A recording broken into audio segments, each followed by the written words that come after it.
Saudaraku yang kekasih dalam nama Yesus, hari ini saya membawakan firman Tuhan mengenai kesungguhan hati. Sungguh-sungguh hati. Sungguh-sungguh hati mengikut Tuhan. Dengan segenap hati mengikut Tuhan. Dan dengan segenap hati menginjil. Dengan segenap hati melayani. Dengan segenap hati mengasihi. Kita lihat nanti dalam pelayanan Paulus. Firman Tuhan berkata dalam Roma 12 ayat 11. Janganlah hendaknya kerajinanmu kendor. Biarlah ruhmu menyala-nyala. Dan layanilah Tuhan. Pada pagi hari yang indah ini. Renungkanlah hidup rohani kita. Adakah kita menyala-nyala bagi Tuhan. Bersemangat bagi Tuhan. Mengasihi Tuhan. Mengasihi jiwa-jiwa. Ruhmu menyala-nyala, firman Tuhan berkata. Jangan hendaknya kerajinanmu kendor. Bukan hanya rajin mengerjakan pekerjaan dunia ini, rajin mengerjakan pekerjaan Tuhan, rajin berdoa, rajin membaca firman Tuhan. Jangan kendor pada akhir zaman ini. Amin, saudara. Jangan itu berkurang. Setan mau menipu kita supaya kita lemah pada akhir zaman ini. Supaya semua perkara yang terjadi, gejolak yang terjadi, krisis yang terjadi pada akhir zaman ini memenuhkan pikiran kita. Kita tenggelam di dalamnya. Akhirnya membawa kita bingung. Bahkan lebih jauh bisa membawa kita menjadi takut dan khawatir. Sehingga kerajinan kita untuk perkara-perkara rohani kendor. Justru sebaliknya, pada akhir zaman ini, pada waktu krisis, pada waktu gejolak begini, pada waktu banyak kerusuhan, disitulah hendaknya kerajinan kita untuk Tuhan tidak kendor. Maka kita bertambah menyala-nyala, melayani Tuhan, membawa jiwa-jiwa kepada Tuhan. Karena pada waktu itulah jiwa-jiwa saudaraku terbuka hatinya buat Tuhan. Jiwa-jiwa sudah sampai saudaraku ke ujung jalannya. Dia tidak tahu mau berbuat apa, kepada siapa bersandar, kepada siapa berlindung. Saudaralah orangnya yang dipakai Tuhan untuk bersaksi kepada mereka, membawa mereka kepada Tuhan. Amin. Saudara yang kekasih dalam nama Yesus, Paulus menulis surat kepada sidang Korintus dalam 1 Korintus 15 ayat 58. 1 Korintus 15 ayat 58. Karena itu saudara-saudaraku yang kekasih, berdirilah teguh, jangan goyang, giatlah selalu dalam pekerjaan Tuhan, sebab kamu tahu dalam persekutuanmu dengan Tuhan, jerih payahmu tidak sia-sia. Tadi dikatakan janganlah hendaknya kerajaanmu kendor. Di sini dikatakan giatlah selalu. Giatlah selalu dalam pekerjaan Tuhan. Mari bergiat dalam pekerjaan Tuhan. Saya tidak mengatakan ini hanya untuk pelayan-pelayan Tuhan saja. Saya mengatakan ini bagi semua kita anak-anak Tuhan.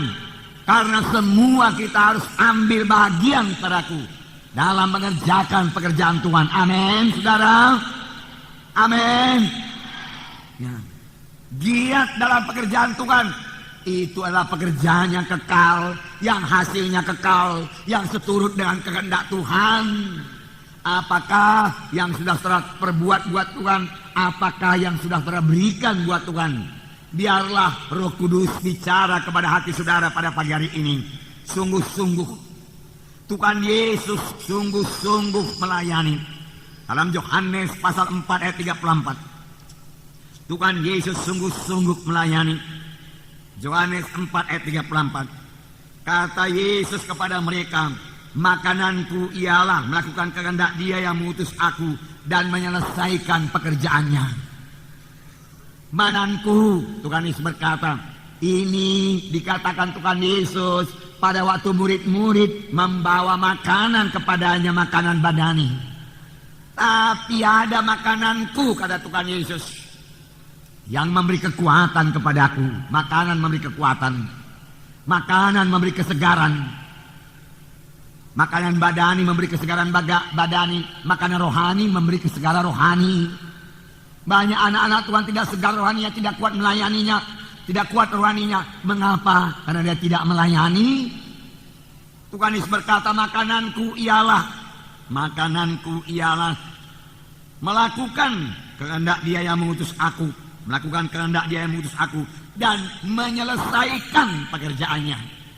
Baik Tuhan Yesus, pada akhir hayatnya dia berkata, sudah genap, selesai pekerjaanku. Alangkah puasnya itu, saudaraku. Paulus pada akhir hayatnya dia berkata, aku sudah menyelesaikan perlombaan. Aku telah menyelesaikan peperanganku, pergumulanku, pelayananku. Akhirnya mahkota kemuliaan tersedia kepadaku. Bagaimana pekerjaan saya? Bagaimana pekerjaan saudara? Saudara, kita datang kepada Tuhan bukan hanya untuk menerima berkat keselamatan, berkat kesembuhan, berkat materi dan lain-lain sebagainya, saudaraku. Kita datang, saudaraku, kita diselamatkan dan kita lahir baru. Kita menjadi anak-anak Tuhan, anggota tubuh Kristus yang punya fungsi dalam tubuh Kristus, yang punya pelayanan dalam tubuh Kristus. Kita harus menyelesaikan pelayanan kita. Amin. Selesaikan. Dan ini perlu tindakan, bahkan tindakan yang berani, tindakan yang banyak kali dikatakan oleh orang dunia ini tidak masuk di akal. Mengapa pekerjaan yang begitu baik ditinggalkan? Mengapa dunia ditinggalkan? Kalau memang panggilan saudara untuk sepenuhnya melayani Tuhan, saya berkata kepada saudara, tidak usah bimbang. Tuhan menyertai saudara. Hari-hari yang indah, hari-hari yang menang menyertai, menunggu saudara. Hari-hari yang sukacita, hari bersorak-sorai menunggu saudara. Puji Tuhan. Sungguh-sungguh. Tuhan hanya menerima yang sungguh-sungguh. Tidak ada separuh-separuh hati mengikut Tuhan. Tidak ada asal-asalan saja dalam pelayanan. Tuhan minta sungguh-sungguh. Ibrani 11 ayat 6, perhatikan. Ibrani 11 ayat 6. Di sini ada terdapat perkataan sungguh-sungguh. Tetapi tanpa iman tidak mungkin orang berkenan kepada Allah. Sebab barang siapa berpaling kepada Allah, ia harus percaya bahwa Allah ada dan bahwa Allah memberi upah kepada orang yang sungguh-sungguh mencari Dia. Segenap hati mencari Dia. Kepada siapa Tuhan memberi upah? Kepada siapa kesembuhan diberikan? Kepada siapa berkat diberikan? Kepada siapa urapan diberikan? Kepada siapa kuasa diberikan? Kepada orang yang sungguh-sungguh mencari Tuhan. Kepada orang yang sungguh-sungguh berdoa. Kepada orang yang sungguh-sungguh berseru kepada Tuhan. Amin. Tidak ada separuh hati dalam mengikut Tuhan, saudaraku. Tidak ada separuh-separuh hati, saudaraku, dalam melayani, saudaraku. Tidak ada. Harus dengan sungguh-sungguh. Saudara tahukah saudara bahwa saya seorang perempuan yang sakit 12 tahun yang tertulis dalam Markus pasal 5 itu adalah orang yang bersungguh-sungguh. 12 tahun dia sakit, saudaraku, dia bersungguh-sungguh mencari kesembuhan. Walaupun pada mulanya jalannya tidak benar, tetapi dia bersungguh-sungguh, bersemangat. Dia pergi ke dokter, bahkan dia pergi ke tabib, tetapi tidak sembuh-sembuh. Akhirnya uangnya habis semua, tetapi dia tidak menyerah. Dia berkata, bisa, aku bisa, aku sembuh, aku bisa, aku sembuh. Berapa orang yang berkata demikian pada yang sakit? Lihat kesembuhan saudara. Aku bisa, aku sembuh, dia katakan, saudaraku. Akhirnya dia mendengar berita-berita tentang Yesus. Pun masih ada halangan. Tapi dia berkata, bisa kuatasi halangan itu, bisa ku tembus halangan itu. Kalau aku jamah jubah Yesus, aku mesti sembuh, aku sembuh. Dia lihat kesembuhan. Bagaimana kita yang menginjil ini? Bagaimana saudara membawa jiwa-jiwa? Sedikit halangan menyerah, itu artinya tidak sungguh-sungguh. Mari datang ke gereja kami, sana ada mujizat Tuhan, kuasa Tuhan. Orang berkata, ada acara aku hari Minggu kok. Mundur. Kurang sungguh-sungguh. Saudara, ini akhir zaman, tantangan bertambah berat. Kalau kita saudaraku kurang bulat dalam tekad, kurang teguh dalam Tuhan, saudaraku kurang bersungguh-sungguh, saudaraku, kita bukan hanya tidak berhasil membawa jiwa-jiwa kepada Tuhan, kita pun bisa rontok dari jalan Tuhan. Firman Tuhan berkata pada akhir zaman akan datang satu masa yang sukar. Daripada masa yang sukar, saudaraku, di mana pekerjaan setan bertambah-tambah merusak manusia ini. Saudara sudah lihat sendiri bagaimana dia merusak muda-mudi. Saudara, di situ juga anugerah Tuhan bertambah-tambah bagi yang sungguh-sungguh mencari Yesus. Bagi yang sungguh-sungguh mencari Yesus. Nah, saudara, kita harus bersungguh-sungguh. Perempuan yang sakit 12 tahun, dia lihat, dia sembuh. Dia sungguh sembuh. Aku sembuh. Dia punya visi. Dia punya visi untuk sembuh. Adakah saudara lihat jiwa-jiwa saudara bawa kebaktian minggu? Tiap-tiap minggu bawa jiwa. Saudara dengar yang dari Australia itu seorang perempuan, seorang ibu, saudaraku, yang menyanyi di sini. Saudara, dia menyanyi dengan sungguh-sungguh. Saudara, saya menangis waktu dia menyanyi. Mengapa? Pertama, suaranya tidak begitu kuat. Yang kedua, suaranya tidak begitu bagus. Tetapi dia sungguh-sungguh. Dia menyanyi sampai terbungkuk-bungkuk. Saudaraku, bertobatlah, dia katakan. Kemudian saya tanya beberapa anak-anak celebration, dia juga menangis. Dan orang-orang bertobat. Mengapa? Karena kesungguhan hatinya. Karena dia sungguh-sungguh. Urapan Tuhan menyertai dia karena dia sungguh-sungguh. Dan hamba Tuhan di sana menyaksikan dalam 1 tahun dia membawa entah 100 atau 300 jiwa. 100 jiwa buat Tuhan. Satu orang bawa 100 jiwa kepada Tuhan. Saudaraku, yang 100 yang tinggal di gereja, saudaraku, untuk Tuhan. Boleh jadi dia bawa 300. 200, saudaraku, kurang dilayani. Atau menarik diri. Atau tidak mau. Tetapi dia sudah berhasil membawanya kepada gereja. Yang tinggal di gereja 100 orang. Yang demikian itu nanti bisa berkata kepada Tuhan, Tuhan, selesai sudah pelayananku Tuhan. 100 jiwa aku bawa ke Tuhan. Setahun 100 Tuhan. Karena aku baru selama 10 tahun 1000 orang aku bawa kepadamu Tuhan. Karena aku bukan pendeta Tuhan. Aku bukan hamba Tuhan. Aku orang biasa saja. Bisa, amin. Bisa, amin. Bisa, amin. Bisa, amin. Bisa. Saudara bisa. Tapi berapa orang yang mau? Berapa orang yang perhatikan? Berapa orang yang mau berkeringat? Berapa orang yang mau berkorban? Apa saudara cari di dunia ini karena kita tidak bawa ke surga dan tidak kekal adanya, saudara. Ada apa yang saudara cari? Jiwa-jiwa. Apabila saudara cari jiwa-jiwa yang terhilang itu kekal, mereka juga sangat berterima kasih. Saudaraku di sini, saudara kita dari Amerika, saudara kita Bill ini, saudaraku dia bersaksi di Jalan Hasanuddin hari Jumat. Saudara tahu, hatinya hampa pada waktu itu. Dia tidak tahu mau berbuat apa. Dia berdoa kepada Tuhan, Tuhan berikan aku seorang teman yang bisa menghibur aku. Akhirnya dia jumpa dengan seorang Kristen. Dan orang Kristen ini mengajaknya ke gereja.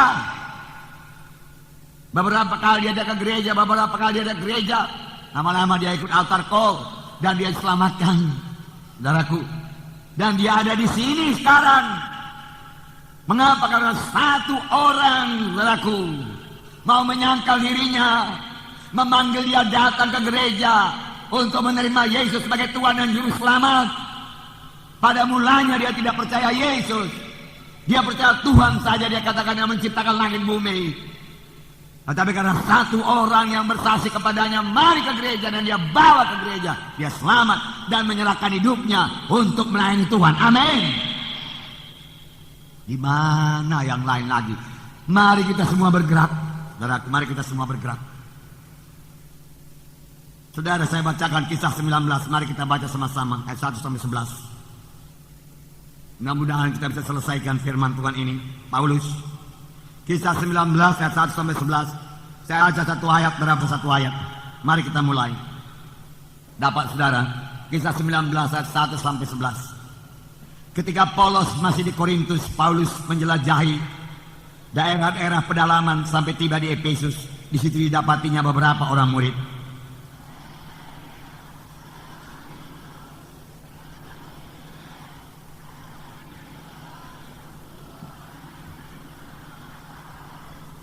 Lalu kata Paulus kepada mereka, "Kalau begitu dengan baptisan manakah kamu telah dibaptis?" Jawab mereka, "Dengan baptisan Yohanes."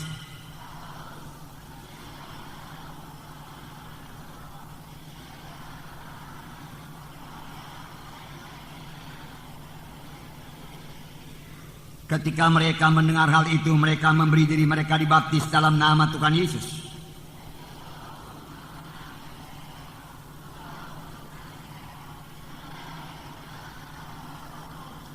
Jumlah mereka adalah kira-kira 12 orang.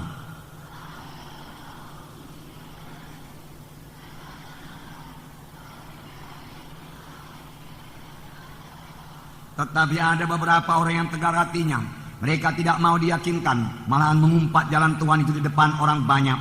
Karena itu Paulus meninggalkan mereka dan memisahkan murid-muridnya dari mereka, dan setiap hari berbicara di ruang kuliah Tiranus.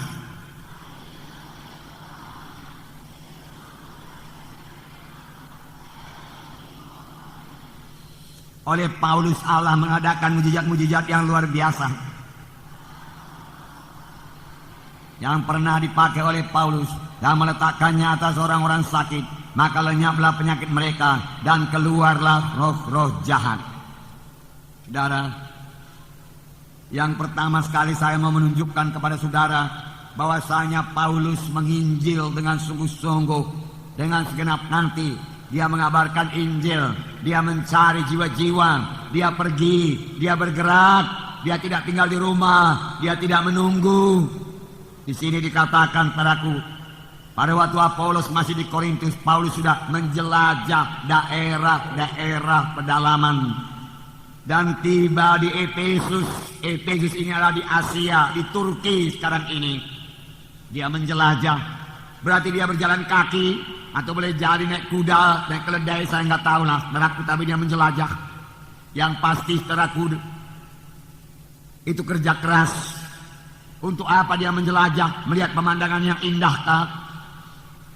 Untuk menjual kemahnya kah? Tidak, saudaraku, dia menjelajah mencari jiwa-jiwa. Dia menjelajah untuk mengabarkan Injil. Dia menjelajah untuk bersaksi. Saudaraku, dia bergerak. Dan itu bukan pekerjaan yang mudah. Oleh karena pada waktu itu tidak ada pengangkutan seperti sekarang ini. Kalau kita mau menjelajah kota Medan ini sekarang sangat mudah. Saudara sediakan aja uang sedikit. Saudara bisa menjelajah, saudaraku, dari barat ke timur, dari utara ke selatan, saudaraku, tempo 1 jam sudah sampai. Dan saudara bisa mengunjungi jiwa-jiwa. Saudaraku, lebih jauh lagi, saudaraku, masih ada telepon yang bisa dipakai untuk memanggil jiwa-jiwa datang di kebaktian. Ditambah lagi pager dan segala macam alat-alat komunikasi yang modern yang sama sekali tidak dinikmati oleh Paulus.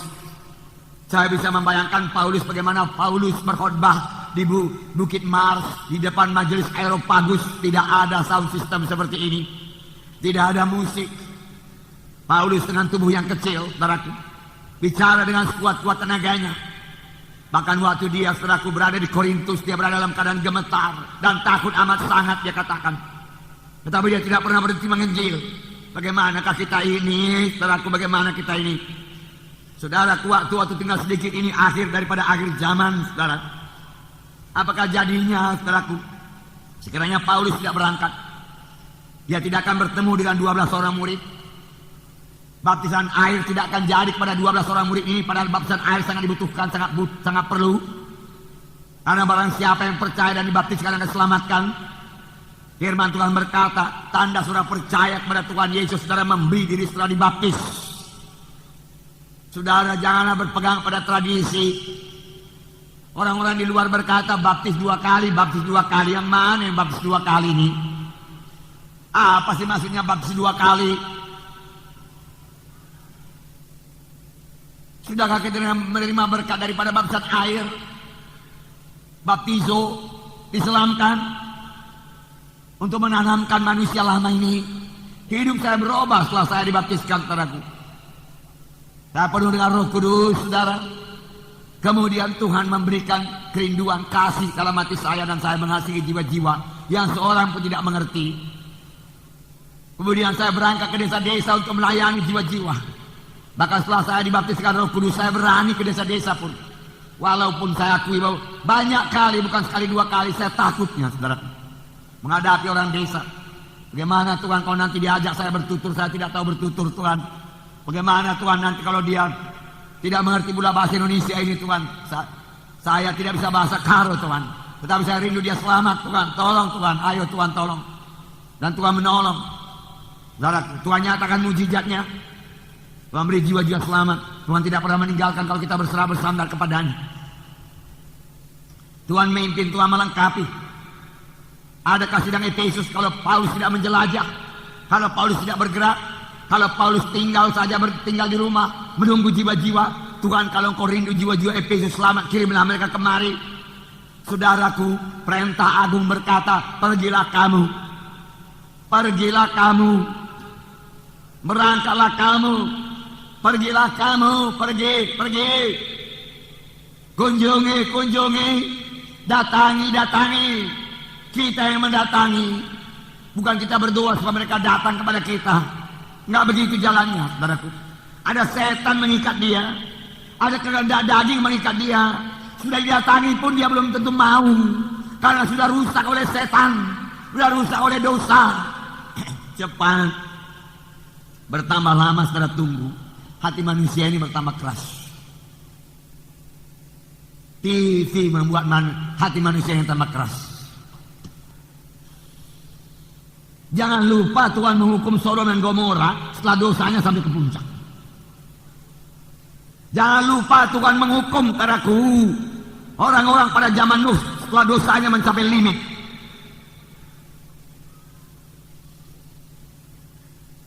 Rusak. Ya jangan sampailah saudaraku.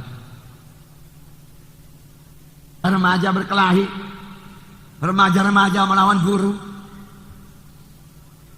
remaja-remaja berjudi, taruhan, dan lain sebagainya, terlibat obat bius, narkotika. Orang tua pakai ajimat, pergi ke dukun, minta pelindung, minta pelaris, minta penjaga rumah, acara-acara adat kegelapan di mana-mana. Cepatlah, bergeraklah, amin. Hanya saudara alat Tuhan, tidak ada yang lain. Kalau Tuhan memakai malaikat sudah beres. Tapi Tuhan mempercayakannya kepada kita ini. Alat-alat Tuhan yang lemah, yang banyak kekurangan. Tetapi itu membuat kita bersandar kepada Tuhan dengan sepenuh hati. Amin, saudara. Nah, saudara yang kekasih dalam nama Yesus. Kalau Paulus tidak menjelajah, tidak ada sidang Efesus. Saudara. Tidak ada, saudaraku, seluruh Asia diinjili dalam tempo 2 tahun, dia katakan tadi. Mengapa? Karena tiap hari Paulus mengajar tiap hari. Kemudian hari Paulus menulis surat kepada Efesus. 3 tahun lamanya aku mencucurkan air mata bagimu, 3 tahun lamanya aku menangis bagimu, 3 tahun aku melayani engkau. Dalam Kisah Rasul. Yesus mengunjungi dunia ini. Apa yang dia tinggalkan surga, dia tinggalkan Bapa, dia tidak kurang suatu apa. Kalau dia mau manusia yang lain, sebenarnya dia bisa ciptakan dengan mudah. Tetapi dia mengasihi ciptaannya kita ini. Dia mau kita ini selamat. Oleh sebab itu Allah Bapa mengirim anaknya turun ke dunia ini. Dan Yesus mau pergi ke dunia ini. Yesus mengunjungi dunia ini 33,5 tahun lamanya. Dia suci. Saya memang tidak mengeluh ke desa, saudaraku, tidak, saudaraku. Tetapi saya merasa susah juga. Kalau saya ke desa, saudaraku, desa yang pedalaman dahulu, ya sekarang sudah tambah modern desa itu. Dulu gelap, saudaraku, WC-nya pun nggak ada, harus ke belukar-belukar sana atau ke sungai, saudaraku. Nah, beratnya sama saya, saudaraku, tapi saya berangkat juga. Mengapa, saudaraku? Karena saya rindu jiwa-jiwa itu selamat. Nyatanya gereja-gereja berdiri juga, amin. Jadi mari menyangkal diri, mari berangkat, amin. Mari berangkat, saudaraku. Nah, apakah kita sungguh-sungguh mengabarkan Injil ini, saudaraku? Sungguh-sungguh. Yesus, saudaraku, mengunjungi perjamuan kawin di Kana, menunjukkan mujizatnya. Yesus mengunjungi mak mentua Petrus. Selama Yesus di bumi ini, dia juga tidak tinggal di rumah. Dia berjalan. Marilah kita ke Samaria, marilah kita ke Judea, marilah kita ke Yerusalem. Semua jalan kaki, jalan kaki, jalan kaki, jalan kaki, jalan kaki. Untuk mengajar, untuk mengabarkan Injil, untuk menyatakan siapa Tuhan itu. Dengan gereja dibangunkan. Dan semua dikerjakan oleh Tuhan Yesus dengan sungguh-sungguh, dengan sungguh-sungguh, dengan sungguh-sungguh. Amin. Dengan sungguh-sungguh. Mari saudara, melayani dengan sungguh-sungguh.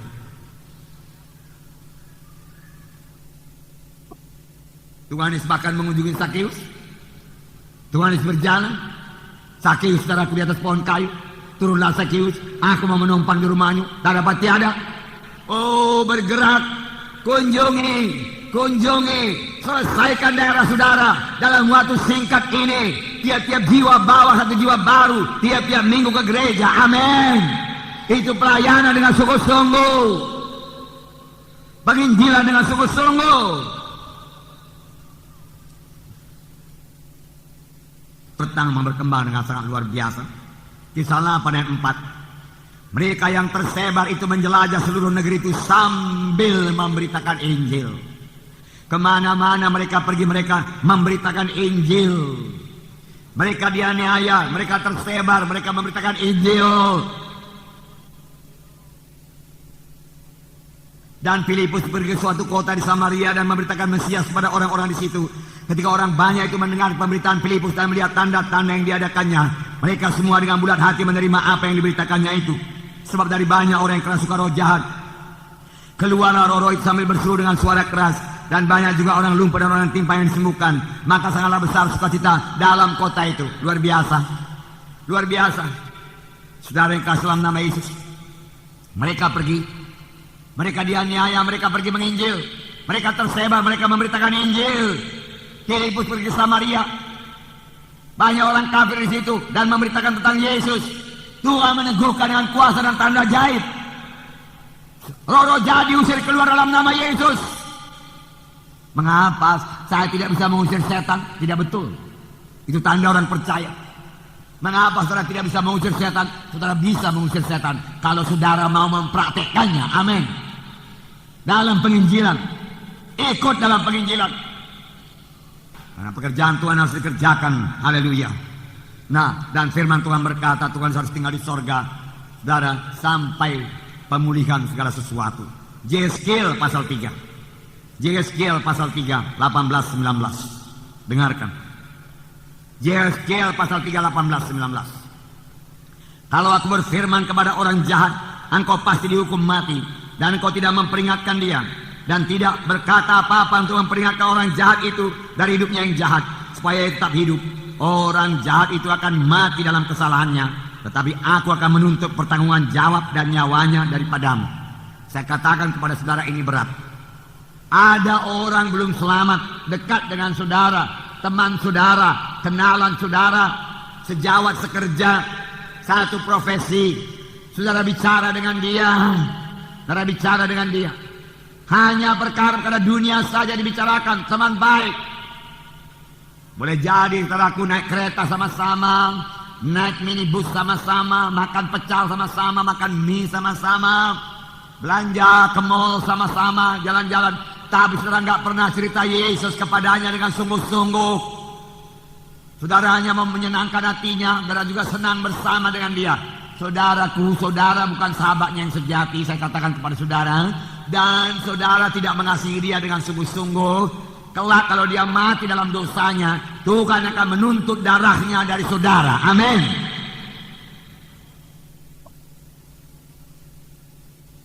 Kalau menurut satu nyanyian, saudaraku, satu kali kelak masih ada pertemuan sedikit, dia katakan. Entah ini benar atau tidak. Saya lihat dalam satu fragmen di video yang datang dari Australia. Lalu orang yang tidak selamat itu berkata kepada kenalannya, kenapa engkau tidak ceritakan kepadaku tentang Yesus? Why didn't you tell me about Jesus? Kenapa? Tiap hari sama, makan sama, tapi nggak mau cerita tentang Yesus. Cerita dunia yang lain lancar semua. Tapi Yesus nggak diceritakan. Kenapa? Karena takut nanti dia marah, nanti dia gak senang sama aku, agamanya lain, dan lain sebagainya. Ceritakan dengan mengasihi dia. Ceritakan tentang Yesus. Bawa berita-berita tentang Yesus. Amin. Bawa berita-berita tentang Yesus. Darahnya kutuntut daripadamu, Tuhan berkata. Tapi apabila engkau sudah memperingatkan orang jahat itu dan ia tidak mau berbalik, tidak mau bertobat, ia akan mati dalam dosanya. Tetapi engkau menyelamatkan nyawamu. Tidak aku tuntut lagi, Tuhan berkata. Ayo bicara. Amin. Haleluya. Jadi yang pertama, menginjil dengan sungguh-sungguh. Mengabarkan Injil dengan sungguh-sungguh. Jangan ada yang malu lagi. Jangan ada yang takut lagi. Kasih yang sempurna menghilangkan ketakutan. Tuhan tidak memberikan kepada kita roh ketakutan. Roh Kudus memberikan kita keberanian. Roh Kudus memberikan kita kuasa. Roh Kudus memberikan kita urapan. Amin. Saudaraku, yang kedua, Paulus melakukan follow up dengan sungguh-sungguh, genap hati. Paulus melakukan follow up dengan sungguh-sungguh, dengan sepenuh hati. Sudahkah kamu menerima Roh Kudus tatkala kamu percaya? Paulus sangat memperhatikan jiwa-jiwa. Walaupun jumlahnya 12 orang. Gedung ini besar. Ayo saudara bawa. Mau bikin 3 kali sini kebaktian, 4 kali sini kebaktian. Saudaraku, saya akan melayani, saudaraku. Tuhan punya anugerah kepada saya untuk melayani demikian. Tuhan berikan kekuatan kepada saya dan hamba-hamba Tuhan yang lain masih banyak di sini. Dan akan dibangkitkan Tuhan lagi hamba-hamba Tuhan yang lain. Mari bawa jiwa. Paulus 12 orang saja dia layani dengan sungguh-sungguh. Kita 351 jiwa. Saudaraku, itu jiwa yang banyak, saudaraku. Itu satu gereja. Itu satu gereja. Itu 2 gereja. Saudaraku, itu 5 gereja di desa-desa. Masa 5 gereja hilang pas demikian aja dalam satu minggu? Saudaraku, ini membuat kita menangis, saudaraku. 351 jiwa yang sudah selamat, yang di sini dia menyeru nama Yesus. Tuhanku, terima Engkau sebagai Tuhan dan Juru Selamatku. Kemudian karena kurang pelayanan kita, kurang perkunjungan kita, dia hilang lagi. Saudara berkata, sudah saya suruhnya datang di kebaktian, dia enggak mau. Saya mau mengatakan kepada saudara bahwasanya mereka itu bayi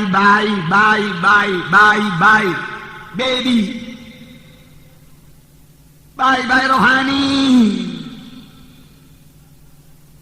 Ditelantarkan begitu, pasti mati, saudaraku, pasti mati. Kalau tidak ada yang merawat bayi itu pasti mati. Gereja yang kadang-kadang minim sekali memiliki pikiran yang rohani. Bayi-bayi rohani. Besok datang kebaktian minggu ya. Hari Minggu datang kebaktian minggu. Hari Rabu datang kebaktian KKS. Datang ya. Iya, dia katakan. Dia pikir pun dia bisa datang. Tapi dia tidak tahu ada setan menghalangi. Dan anak-anak Tuhan diam. Kenapa dia nggak datang? Dia perlu saudara untuk mengunjungi dia. Dia bayi-bayi rohani. Bagaimana dia bisa datang? Follow up sangat penting.